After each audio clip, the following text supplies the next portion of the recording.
Josh, on the video board first, where all did you guys kind of go to when y'all looking about building this, kind of see what other people are doing and kind of some other places you took some things from? Yeah, it's really just to look at the national landscape of different opportunities, and there's so many different ways people are doing this now, but it just felt so natural with that great wall space that we had to put that to use, and then really it just kind of came together that way, but just really felt like it was just a natural fit for the use of that space. You guys discussed in an executive session about a litigation matter. Was that UGA related or NCAA related? It's about the landscape in college athletics and what all of you all have been reporting about. So I wanted to give the board an update on that topic, since we'll be ultimately affected by those developments. When during the meeting it came out, the Fonzo case is not being attached to the arrest. Is that a concern? I'm not sure how that really impacts what we're doing, but I'll get a briefing on it by our commissioner, I'm sure, today. But I don't think that will have a direct impact on us. How does UGA feel the settlement that seems to be going in that direction will affect how it operates athletics? We got to be a little cautious because nothing's been settled yet. We're still going through a very detailed and slow process that is likely to go on for several months. And I think I'm going to defer to Commissioner Sankey on making any public statements related to these settlement negotiations. You think he's putting out a statement later today when the SEC votes on it? I don't know when Commissioner Sankey will comment, but I'd rather him comment on the litigation. In a broad sense, how do you term how you all got to this point? So obviously, for NCAA went to court several times and lost. Was there a sense that you can't do that again? Well, the challenge that we've had is we have not been successful in litigation, particularly in front of this particular judge in California.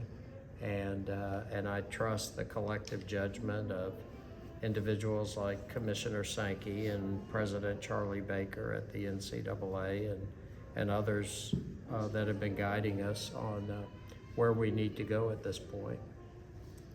Josh, you guys talked about the possibility of getting increased revenue through some ticket sales. What other ways, as college athletics has a different shape from your seat, can Georgia generate more revenue, or is it a matter of cutting costs as well?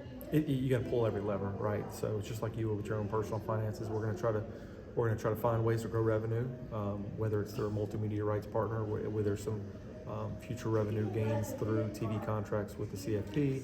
I think looking at opportunities with ticket prices our way, but also we've got to be good stewards of our money, right? So we've got to find efficiencies and make sure we operate in the most efficient manner possible.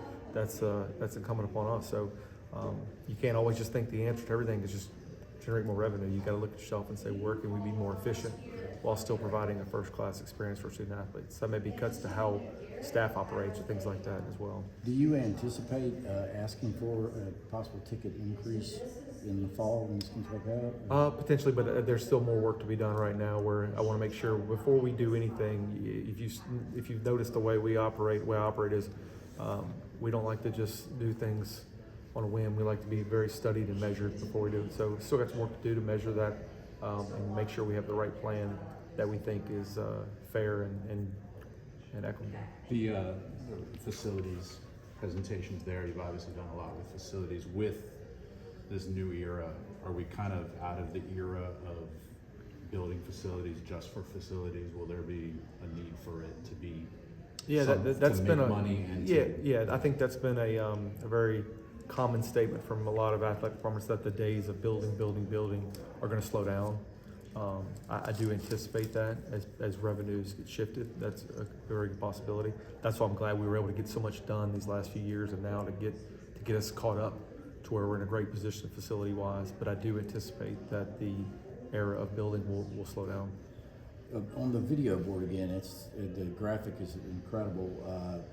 How much research was put into trying to make it biggest, and I It assume. wasn't just about making it the big, that organically happened, but it was really about utilizing that space.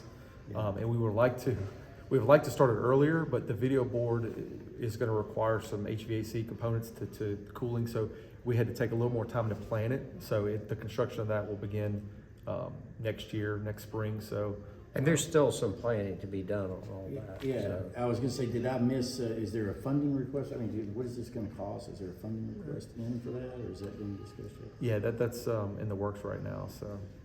But it hasn't happened, we don't know Right. what it's gonna cost in the hand. Because we haven't finalized everything. Josh, it's been a couple months since the UCLA series was brought up. Is there any updates as far as that football? Not series? yet, we're still working through it, but I would hope for an update on that soon. Josh, when you hear Mike talk about changing an approach to the openness of the basketball program and trying to make the NCAA tournament, making that a big picture goal, just what are your reactions to hearing that and this coaching staff taking a different approach next season? Yeah, everyone's got a different approach and how they focus each day, but I like to focus on just get better each day. And you've always got goals. I've got goals to win championships every sport, but you've got to be realistic and thinking about what can you control today. Today, on this day, let's get better today, and then the results will come. So I do like that process of just focusing on getting better each day. Josh, you've noted the 63 players that Kirby's had drafted. I think Georgia's had a number 1 overall in football and basketball, may have one in baseball. What about the topic of honoring student athletes? We see all these statues and things on other campuses. Where's Georgia at in that in terms of recognizing some of the greats that you're producing? That's really not on the front burner right now for me. Got so many other things we're focused on. I get it and I understand the appreciation for that. It's just not on the front burner for me right now. Going back to what we heard from Coach White, just how would you assess through 2 years just the job he's done as the men's Yeah, basketball coach? I think he's done a tremendous job of building. I mean, you got to think of where we were when he got here. And you can look at all the data from Ken Palm to net rankings to where we were when he got here, where we were after last year, where we were after this year. And we just want to see continued growth. And I think we're all very excited with the additions for the portal, with additions from high school kids. I feel like we've got a very talented roster. And now it's just time to go to work and get ready for next year. You mentioned the wow factor on the stigma costing. A lot of people are building new arenas. You've chosen to go with the enhancement. Yeah. Can you talk about where you feel like the arena stands and what this video board can do for? Yeah, first of all, I love Stegman. I think it's got a lot of good parts to it.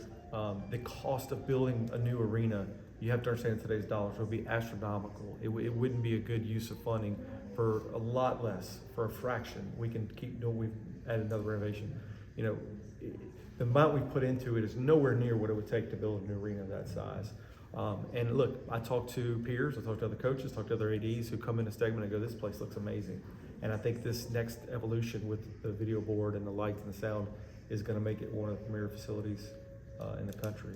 And I think it's the smart use of funds. And I love the location. So I'm really excited about the future Stegman. Have you guys envisioned a corporate name on venues as a way to raise revenue? Yeah, I think the wiser. No, corporate. That's not corporate. We can get you an LLC. I mean, it doesn't have to be. Yeah, if corporate. you've got a prospect, let us know. We're interested. We'll even let you and Chip go in it together. The Chip and Mark, or Mark and Chip. I Yeah, mean, Chick-fil-A stadium. You mentioned feeling good about hosting a regional. Is that something that you could have even imagined last year when you were hiring Wes in year 1? Yeah, I mean, look, I'm an optimistic person. I always have those goals, but you want to be realistic when your coach is in their first year. But really, it's a testament to the work he and his staff have done to transform the roster and to get the young men to believe in the development they've done this year. And this is exciting to be in this conversation. We haven't hosted a regional since 2019. So to be in that situation where we're debating whether or not we're going to be a top 8 seed or not is a fun place to be. So I'm excited to see how it plays out and excited to be hosting regionals this weekend. Thank you, guys.